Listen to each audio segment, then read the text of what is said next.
thing I remember is waking up back in Irving County Detention Center with feeling woozy. When I feel I got like 3 different bandages on my stomach. So I'm like, what went on? What's up?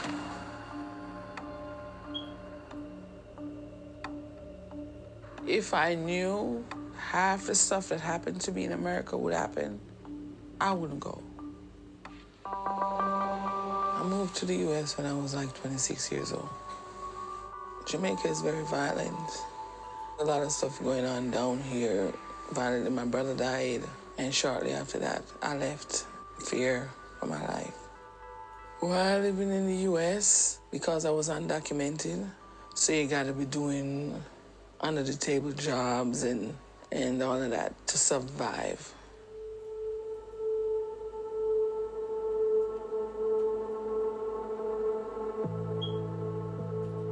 ICE came that Friday morning and picked me up and take me to where I was is like 3.5 hours away, to Irving County. From there, my life took a turn for the worse.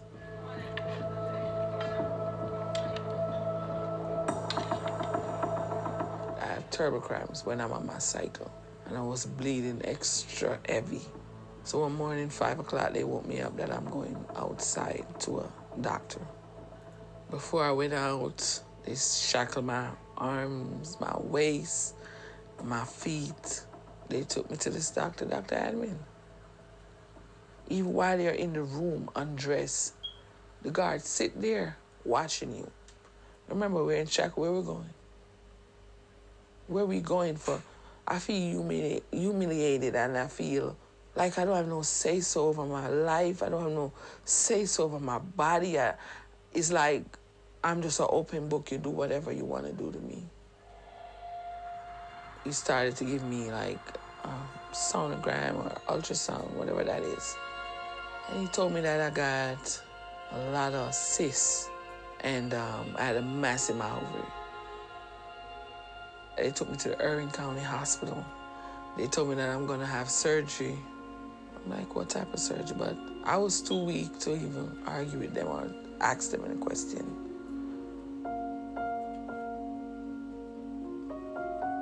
The only thing I remember is waking up back in Irving County Detention Center. Try to get up, I feel pain. When I feel I got like 3 different bandages on my stomach. So I'm like, what went on? What's up? The American College of Obstetricians and Gynecologists was asked to provide several physicians who could review cases of women at the ICE detention center, and I was one of 5 physicians.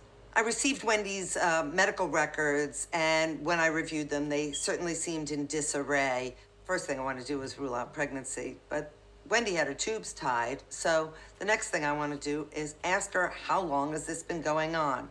That wasn't documented.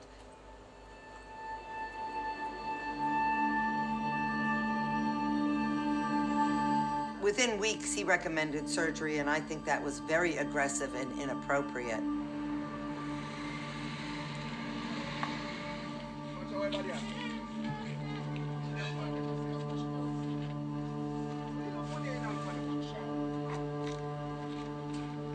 These appeared to be the normal kinds of functional cysts. At least 25 to 50% of women have fibroids that they develop before they go into menopause, and women can treat them easily without surgery.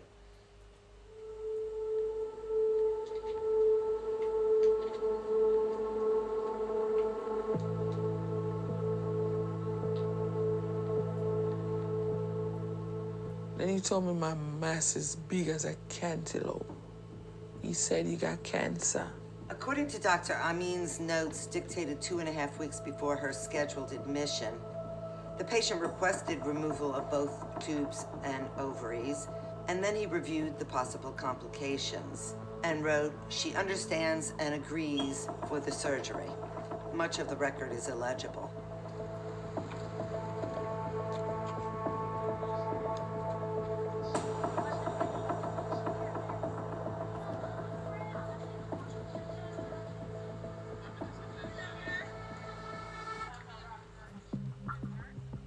They want to send me to the psychiatrist. Me saying that I don't need an hysterectomy doesn't mean I'm crazy.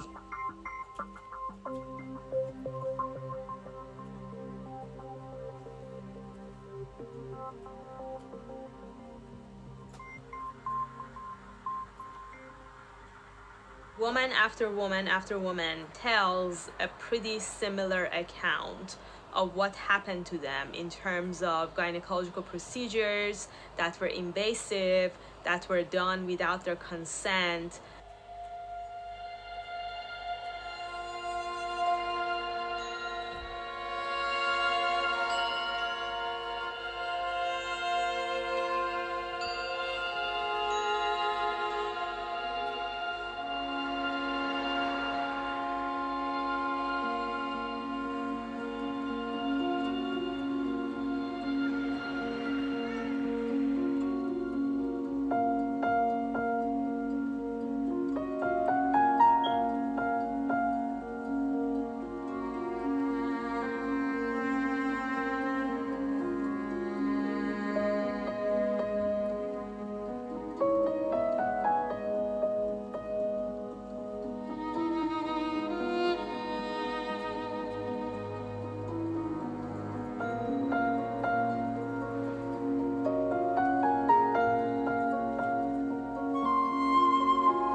If I knew half the stuff that happened to me in America would happen, I wouldn't go. Can I have one?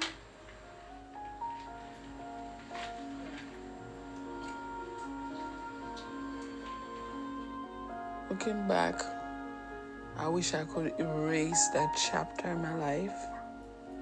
Me letting the world know what I've been through, what other people been through, maybe it will make a difference for somebody else.